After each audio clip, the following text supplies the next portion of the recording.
Hello and welcome everyone to our file merging and concatenation webinar in FCS Express 7. My name is Rafael Gomez Amaro. I am a technical applications specialist at De Novo Software.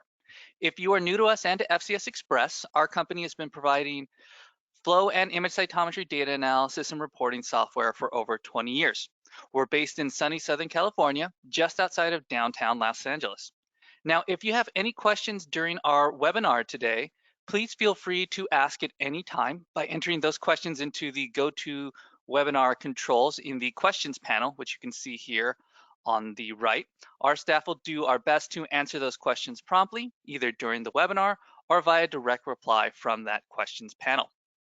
For today's webinar, we're going to focus on the file merging tools available in FCS Express, specifically the ability to merge multiple data files on the fly using our Merge FCS Files option.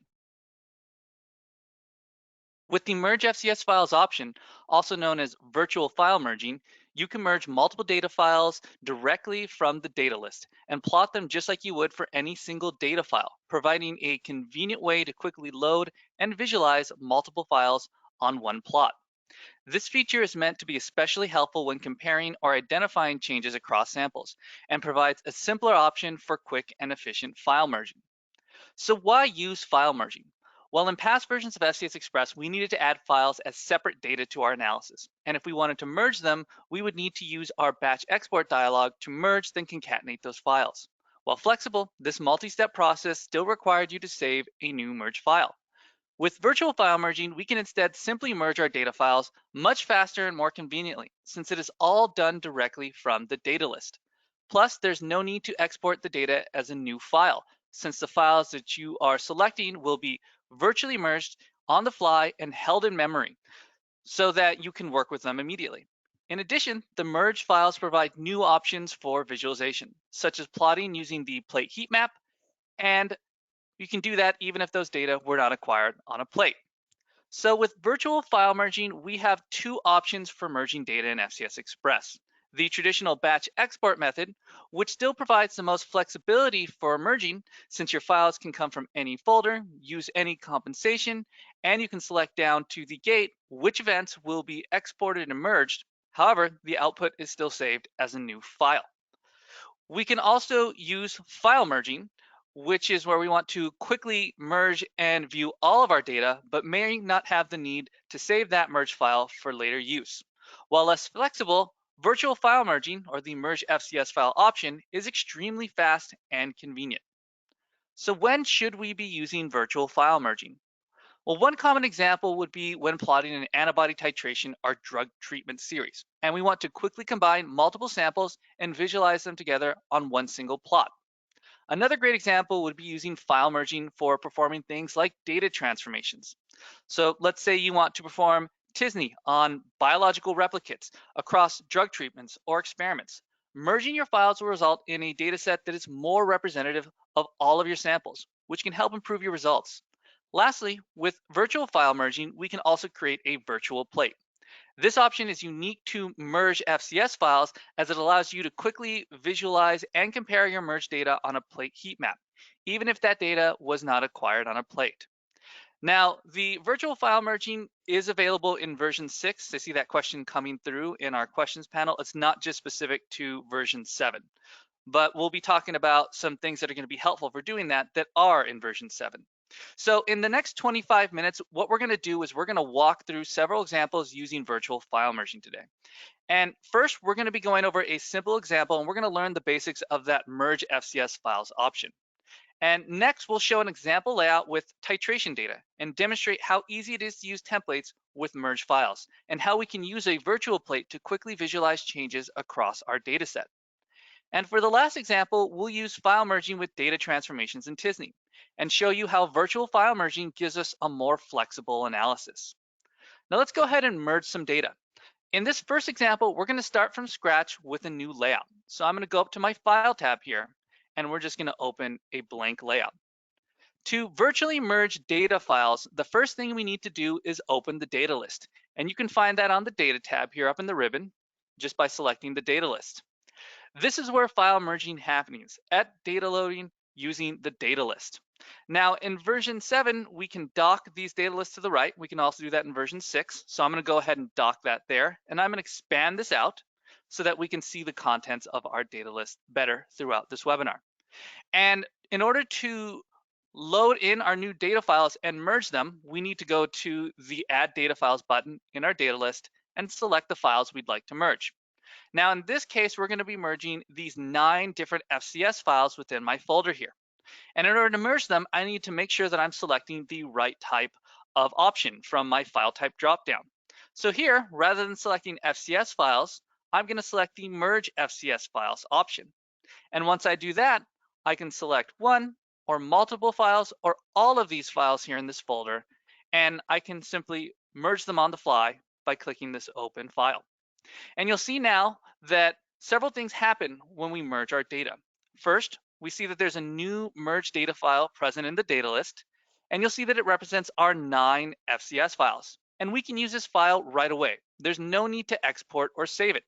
We can select the merged data just like a regular data file, and I can go ahead and drag and drop that right onto my layout to add in a new plot. And in this case, we're going to be adding in just the color dot plot. So I'll go ahead and click OK here. And we have on this plot all of the events from our merged data files. And once we have our data on these plots, we can treat them just like any other plot in FCS Express. So I can move them around and resize them. I can do things like change the parameters. So here we're going to be looking at scatter versus some fluorescent parameter. And again, I have all of my data on this plot. One important point to note here is that when we're merging our data files, we're actually merging them alphabetically. So we concatenate those files based off of their file name alphabetically. This is important since the compensation from the first file will be applied to all the remaining files when we merge. What this means is that we can't use different compensations for each file that we're merging.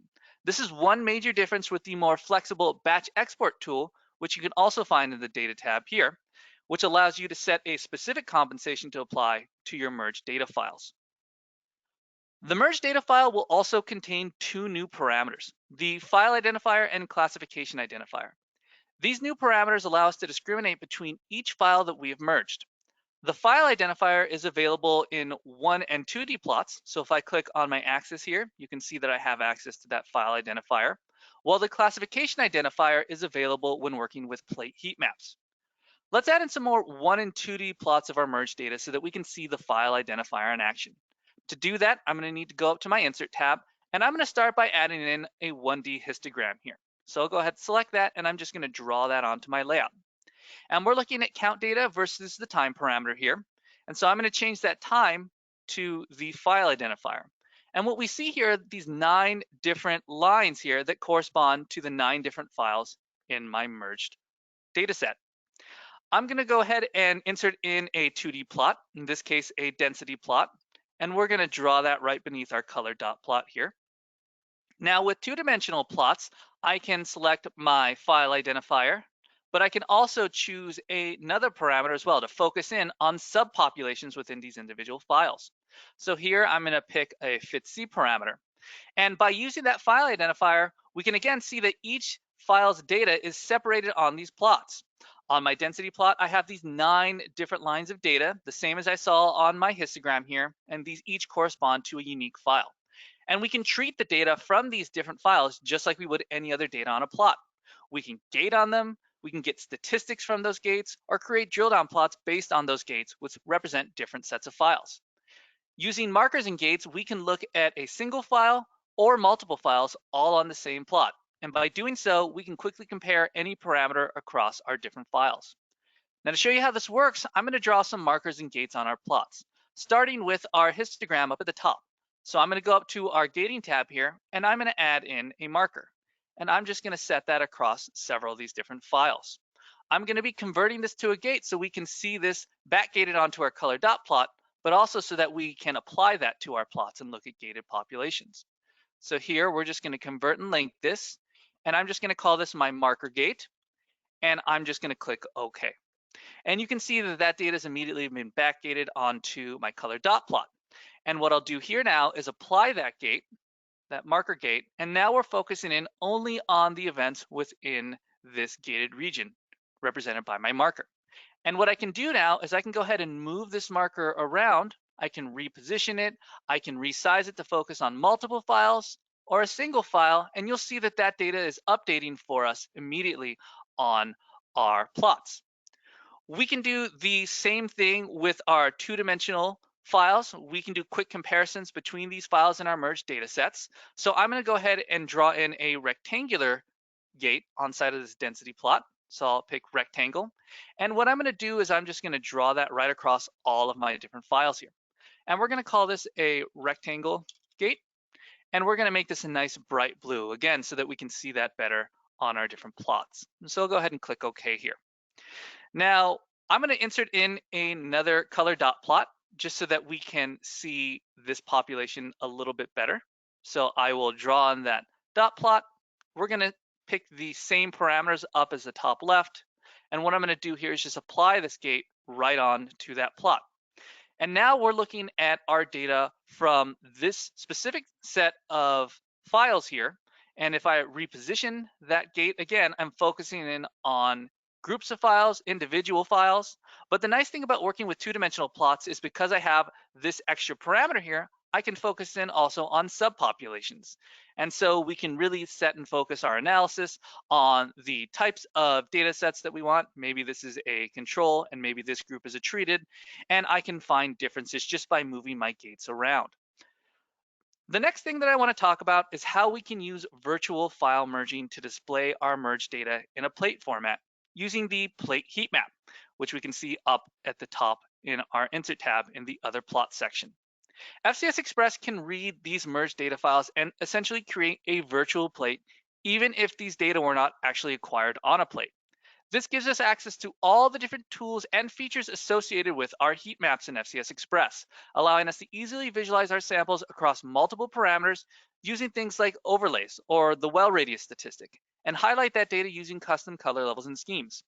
So let's go ahead and add in our plate heat map. And what I'm going to do is I'm just going to make this plot a little smaller here. And I'm going to go in my Insert tab, select plate heat map, and I'm just going to draw that right onto my layout here. And with plate heat maps, each file will be displayed as an individual well. And we can use the features of the heat map to compare them with each other. Now on this plate heat map, we see that we plotted the classification identifier down on the x-axis, and we're looking at that versus a single parameter, in this case, the time parameter, and some statistic associated with it. Now, remember, with heat maps, we use the classification identifier to distinguish between these different merged files, and not the file identifier, which you can find on our one and two-dimensional plots up at the top. Once we have our data plotted, we can easily change the parameter that we're going to be visualizing on this heat map just by simply clicking on the axis here. And I can change this to something that might be more relevant to an analysis. So here I'll change that to PE size 7, and you'll see that those colors on each one of my wells, which represent different files, update almost immediately. We can also format this data and make it look the way that we need it to. Maybe change these color levels. I can change the number of columns or rows that I'm looking at here, all by formatting this data. Now, if you're new to FCS Express 7, formatting has changed a little bit from past versions. Now, when we want to format our data, all we need to do is simply right-click on the plot and select Format. And what that does now is open up this live dockable formatting window. And what I can do is just dock it off to the left. And with version 7, we can then select any object, be it a plot, 1D plot, 2D plots, or our plate heat map, and we can immediately access its formatting options. And anytime we make changes here, that's going to update immediately onto these plots. So no more clicking preview or clicking OK to cause changes to the formatting. They just happen and update immediately. So with this, I'm going to go up to our formatting category drop down up at the top. And you can see that we have a number of different categories here for this plate heat map. I'm going to move on to the overlays here so that we can format things like the statistic parameter or the statistic to show. And so here I'm going to change this once more time to a FitC parameter, and you'll see that those colors update in my wells, and I can change that statistic. Instead of the arithmetic mean, we're going to be looking at the median. And again, we see that data update instantly. We can also change the number of columns to display from our specific options. So if I go to that formatting category here, You can see that there are different options that we can choose, the number of columns to display. I'm going to start decreasing this. And as I do that, you're going to see that on the plate heat map, we're showing 2 rows instead of just 1. And this is going to allow me to compare adjacent wells a bit easier. Now, it's important to note that plate heat maps are only available if you have the high content add-on enabled. So if you've not purchased this add-on, go ahead and give us a call and we'll help you get set up for high content analysis in FCS Express. So with that, we've covered the basics of using the merge FCS file. We can plot our merged data just like a normal file. So we can just drag and drop that direct from our data list onto our layout. We can visualize each of the files data using new parameters like our file identifier and our classification identifier. And we can do that on these different plot types here. And we can compare each file's data simultaneously using the plotting options of our plate heat map, or using things like gates and markers on our standard 1 and 2 dimensional plots. So with that, let's move on to our next example, which is covering titrations. Here we're going to show you how easy it is to use merge data with templates. We'll be working with a template that I've already created, and we're going to use that template to compare different samples from an antibody titration experiment. So I'm going to open up a template, and if you've never seen one before, basically templates will load up without any data in our plots or in our data list. So you might see some of these error messages, and that's perfectly okay. There's no data in our data list, so there's nothing to plot on this plot, and there's no statistics to show. So it's just going to default to show that message here. So to use this template, we need to load in some data. And we're going to be merging our titration data set on the fly using virtual file merging. So to start, I'm going to come up to my data list and I'm going to add in my data files. And these data are going to live in a different folder here.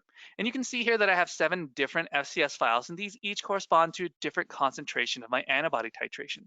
So I'm going to make sure that I have my right file type selected, the merge FCS files, and then I'm just going to multiple select these 7 files, and I'm going to merge them. And they show up here on my data list here, corresponding to those 7 files. Now, to load this merge data onto all of my plots, I can just select this data file in my data list, and rather than double clicking it, I can use this option to change the data file on all of my plots. And if I do that, you'll see that that pushes my data immediately onto all of these different plots. And we can see that merged analysis on the template. It was really easy to incorporate that overall. All I did was just save my analysis using an unlinked layout. And then I just loaded that new data in with just a few clicks of a button. So in this example, we're going to be titrating an APC conjugated antibody. Our population of interest will be present in this monos gate, and you can see that up on our scatter plot to the top left. Below, we have a virtual plate, and we have that displayed on a plate heat map, where each data file is distinguished by our classification identifier. And on the y-axis, we're showing the statistic for an APC conjugated antibody, in this case, the arithmetic mean. And this virtual plate is actually gated on that monos population that I've shown you. So again, when I say virtual plate, these data were not actually collected in plate format. These data files were collected as individual tubes. And with file merging, we were able to simply merge them together and view them on a heat map. With heat maps, we can easily compare our different samples. For this antibody, we can see which titration the APC fluorescence starts to really change. And we can quickly pick out the dilutions we're most interested in or that have maybe the highest fluorescence. To demonstrate this, we're going to be using what we call a well gate. Well gates are specific to plate heat maps. And what they do is allow us to gate on specific wells, or in this case, files, and then we can compare and move between these different data files, and we can use those gates on our other plots to compare the fluorescence across single files or groups of files. So to add in a well gate, I need to go up to my gating tab, and from here, I'm going to select my well gate. And I'm just going to click on this first well or file to load in that gate. I'll be prompted to name my well gate, and I'm just going to call it simply that, well gate. And we're going to leave it this bright blue here so that we can see that population on our plots. And I'll go ahead and click OK. Now, I can go ahead and select any one of these different wells or files to represent my well gate. But again, I'm just going to pick this first file here, and I'm going to click Close to create my well gate. And we can see that that's now been added to my gate view up at the top. That well gate is a child of my monos population. Right now, we can't actually see which well on my plate heat map is gated with the well gate. So I'm going to show that gate just by right-clicking and going to the Show Gates option, and we're going to show that well gate. And we can see it with that blue outline on that first file. Once we have our well gate in place, I can go ahead and apply it to my other plots here. So I'll select my histogram, and I'm going to change the current gate to the well gate. And now we're looking at the APC fluorescence for my first antibody titration file, this concentration. And once I've done that, it's very easy for us to edit this gate so that I can cycle between these different files or groups of files by selecting those wells as part of my gate. So to do that, I just need to right-click on my plot, and I can go and edit my gate. And from here, I'm just going to start moving through these different files, and you can see up at the top in that histogram, we can see the changes to that APC fluorescence based off of the concentration of that given well. Now I can, again, select individual files, groups of files, or I can select the entire data set just by changing what it is that I'm highlighting for my well gate. And so I'm going to go ahead and just leave it on these first three, and I'm going to click close, and there we have our data selected in our well gate, and we have that visualized on our histogram up top. Now with heat maps, we can also change the color levels in our wells to better visualize the differences between our files. To access these options, we'll need to open the formatting window for our heat map and select the color levels category. So I'm going to right click and select format, and again, take this live dockable formatting window, and we're going to push it off to the left. And then from here, we're going to go to the color levels category, and we can select our color level up at the top. Right now we're looking at green and red, so you can see low values are green, intermediate values are dark, and high values are red. And you can see that based off of the color levels down at the bottom here. But I can change that to a red gradient, and you'll see that that immediately changes to a different color palette. We have a number of different color levels, including options for colorblind individuals so that they can better see those differences. This is something that we added into version 7, and we're very proud to have that in here. For this example, I'm just going to keep it on a red gradient. Now, once we've selected our gradient, we can do things like change the properties of that color level. So I can change how the different colors are assigned based off of a fixed range, based off of percentiles, or even based off of a mean or standard deviation. So in this case, we're collecting a mean across all of these data, and then we're coloring based off of the actual Wells mean and how many standard deviations away they are from the mean of everything that we're seeing here. And so if I start lowering the number of standard deviations, we can make it so that a smaller change in the arithmetic mean of that APC in that well is going to create a larger color change. And here now we can very easily see separation based off of concentrations, much simpler than using a higher value there. Overall, it's very easy to make changes to our heat maps, and it's simple to use our templates with virtual file merging and utilize these virtual plates in our analysis for really normal day-to-day tasks, like antibody titrations, or whenever we need to quickly compare a parameter across different samples. Moving on, for our last example today, we're going to show you a layout using file merging and the tSNE transformation. Merging data files is particularly useful when performing data transformations in FCS Express. When we apply transformations like tSNE or SPADE, we usually want to apply those algorithms to multiple files simultaneously. That way we don't end up with different transformation results for each file. By merging our data files, we create data that's more representative of all the files in the experiment, since we can include all of them in the same analysis. And with the Merge FCS Files option, we can do this very quickly. So let's open up our tSNE layout here. And what we can see is that on this layout, I've already pre-built all the plots and applied tSNE and that transformation off to the left here onto these data sets. For those of you who are not familiar, tSNE, or t-distributed stochastic neighbor embedding, is a nonlinear dimensionality reduction algorithm that takes high-dimensional data and tries to find a faithful representation of that data, whether it be across 10 or 20 different parameters, or maybe just 6, and it brings it down into 2 dimensions, our tSNE X and our tSNE Y. Researchers often use tSNE to explore and visualize their higher dimensional data and find groups or clusters of their data with similar features within that data set. Now, in this layout, we have merged 5 FCS files and we've analyzed them here with tSNE. To the left, we can see our transformations window, and if you're not familiar with that, you can access that window from the tools on our ribbon here just by clicking on transformations. Now, in this tSNE transformation here, I'll go ahead and select that. We can see that we have selected in our parameter options 6 different fluorescent parameters, and that we're focusing this transformation only on the events within our cells gate, which you can see has been created on this plot up into our top left here. And we're excluding things like debris or other things that we don't want added into our transformation. You can see here that my template file is based off of my 5-file merge.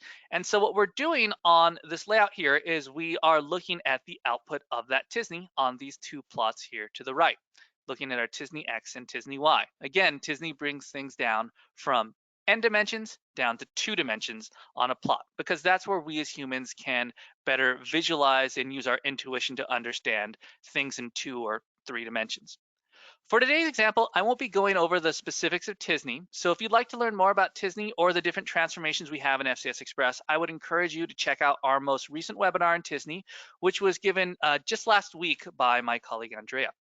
Now, with tSNE, we can use the merged file to quickly focus in on the tSNE results for one or several of our files using the file identifier parameter, just like I showed you with our standard 1 and 2D plots. Then that gets created when we make our merged file. So in this layout, what I'm going to do is I'm just going to go up to my Insert tab, and I'm going to add in another density plot. And we're going to plot up our merged file, and we're going to view our data using that file identifier. So we'll go ahead and load that in here. And we're going to focus in on a separate parameter here as well, so that we can look at subpopulations within these different files. Now, I need to make sure that this plot has 2 things loaded onto it. First, I need to make sure that we're looking at the population I care about. So I'm going to apply that cells gate onto this plot. The next thing that you need to make sure is that your transformation is applied to the plot. So you just drag and drop that transformation onto the plot, and then you have access to the tSNE transformation. And you would see that by this little tSNE mapped being added on to the plot's title. Now, with tSNE, what we can do is we can go ahead and use this file identifier and draw a gate around the files we want to focus in on, and then look at our tSNE results just for those files. So I'm going to add in a gate on this plot here. We'll go ahead and select a rectangular gate, and we're going to draw this around just a small group of files here. And we're going to call this our tSNE gate. And we'll leave it this nice bright blue color. And I'll click OK. And you'll see that now that's in my gate view here. So that tSNE gate is a child of the cells gate. And what I can do then is with this tSNE gate here that's just looking at 2 of my files, I can apply that to my tSNE plots up at the top. Now, if you're not familiar with what tSNE is looking at, again, I have my output here for that transformation. I'm looking at tSNE X and Y. And on this plot, what we're looking at is a density plot, and we're coloring it based off of the FitC fluorescence that I have here. And there's a little legend telling you where we have high FitC populations and low FitC populations.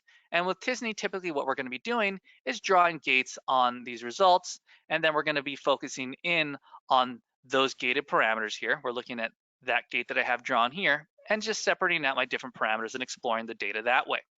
And so with this new gate that I created with my merged files, I can go ahead and instead of focusing in on the results from all of my files, I can focus in on the results from just that one gate, my tSNE gate, and these 2 files.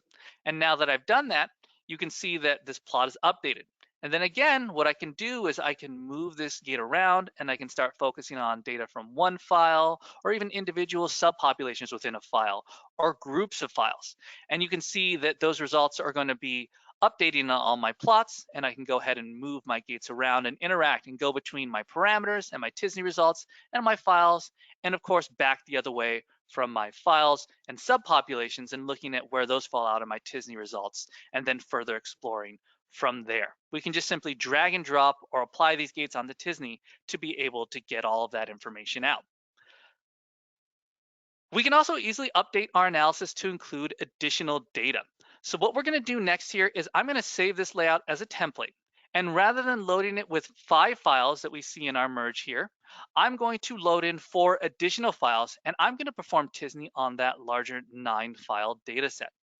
Now, there are a couple things I need to do first before that. One is that this tSNE gate is defined on my 5-file merge. So I'm just going to delete that gate here. And we're just going to have to redraw that once we come back to our template. I'm also going to reapply my cells gate here just to lessen the amount of work I need to do on that template when I create it. Now, if you've never made a template, I'm going to show you how to do that, and it's actually quite straightforward. All we need to do to make a template is just save our layout as an unlinked layout.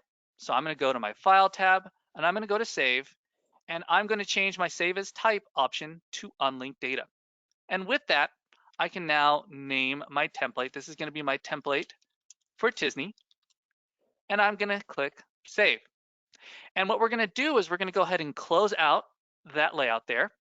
And I am going to open up my quick access menu here, and I'm going to click on my template for tSNE. And here it is.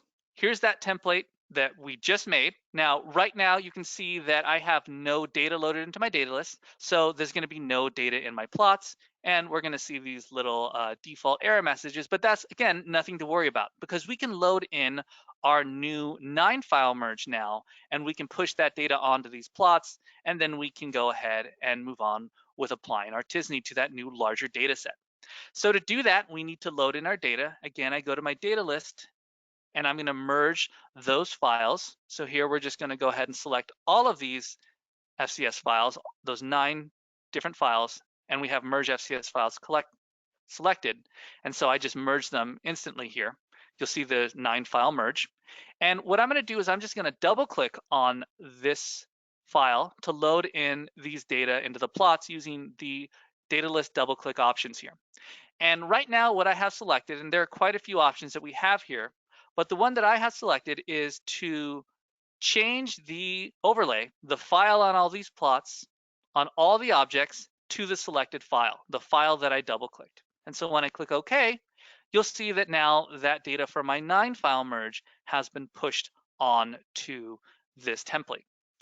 Now, one important thing to note is that the data file in our data list needs to match what is in our tSNE transformation. So for that first example, we had created a tSNE based on 5 files. So when it mapped all of those parameters and those n dimensions down to the tSNE x and y, those 2 dimensions, it was only using data from those 5 files. And so my transformation and the results are going to be associated with what it pulled out from that 5-file merge. But what we want to do now is we want to create a new tSNE that's going to incorporate all of the data from my new larger data set, that new 9 merged data file. So I can visualize all of that data on these plots and see those results with that new information added. To do that, I need to define a new tSNE transformation. So what I'm going to do is I'm going to come up to my transformations window. I'm going to click on this plus button, and I'm going to add in a new tSNE. And I'm going to call this my tSNE 9. And what we're going to do here is we're going to go ahead and start from the top. We're going to select my gate. And again, we're focusing only on the cells that we care about. You can see my template file is already selected for that new 9-file merge, but if I needed to, I could just change the file here to select a correct template. And then we're going to pick all of my different fluorescent parameters, excluding the scatter parameters. And we're going to go ahead and leave all of these additional options, sampling and transformation, specific options for tSNE alone, and use the default settings here. So with this tSNE all set up, what I need to do is then push this 9-file tSNE onto my plots. And I can do that quite simply from the transformations window. I can just select the transformation, and then using this little icon here, I can apply that transformation onto my plots. And notice these tSNE plots up here. What FCS Express is doing is it is recalculating that tSNE transformation, and now you can see that my results have changed quite a bit. We have a different transformation. Again, it's based on additional data files. So instead of a 5-file transformation, it's 9 files. And now we can do the same things that I just showed you here. I can go ahead and I can go to my gating tab, and I can create a gate based off of 9 files this time. So I'll just go ahead and select all of those, and we'll just leave this as gate 2, and I'll click OK. And then once we have this selected and this data is tSNE mapped, I can go ahead and take this gate and I can apply it onto my tSNE. And then you can see that I can use my gate here to interact with my data, try and find those different subpopulations that I might be interested in. And of course, I can go ahead and move my gate around to focus on individual files, groups of files, subpopulations within my different files. Again, you can imagine that this is a control and a treated, and I can see how those results in my tSNE are going to vary based off of the populations and files that I'm selecting using my gates. And in conclusion, what we can really see here is the amount of flexibility that you get using file merging and things like data transformations. You can see that this layout, again, it's just like the one that we had opened before, but I had my 9 files loaded in this time and transformed them using my tSNE. And then that whole process only took a few seconds to do. So if I have new data I need to load in, I can just add that into a new merge and then just pull up those results in just a few moments. If I need to change the files I'm focusing in on subpopulations, I just move my gates around using the file identifier or classification identifier or whatever I'm using to separate out these different data files, and I can look at that data very quickly. So with that, we've come to the end of our examples for the day. So I'm just gonna quickly recap here what we've talked about in the last 30 minutes or so. So FCS Express provides 2 options for file merging to add flexibility to your data analysis and archiving needs. We have the traditional batch export option, which is much more flexible, but you need to save that new data file whenever you get an output. And we also have our virtual file merging option, which is a convenient way to quickly load and visualize multiple data files on your plots very quickly. And what I've done today is shown you a few different examples of how to do that. We can easily just load in things on the fly and analyze them, but we can also apply the virtual file merging feature to different types of use cases where it's going to be most helpful. So I showed you that titrations example where we were able to easily load in our titrations data from a template and view that data using our virtual plates, which allowed us to display data on a plate heat map, even though it wasn't originally collected on a plate. I also showed you how we could use virtual file merging to quickly adjust the files that we include or the data that we are viewing when performing data transformations like tSNE.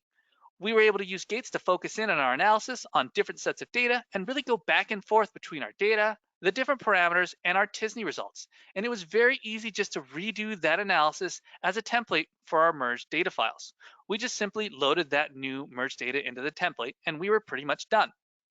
So with that, I'd like to thank everyone for coming today. If you have any questions that weren't covered in our webinar, please feel free to stick around. We'll be answering questions for the next few minutes, or you can reach out to us directly via email at support@denovosoftware.com or visit our website at www.denovosoftware.com to learn more about FCS Express 7 and all the new features and ways that you can interact with your data that we've added. So with that, I'll just thank you all for attending and open up the floor to questions.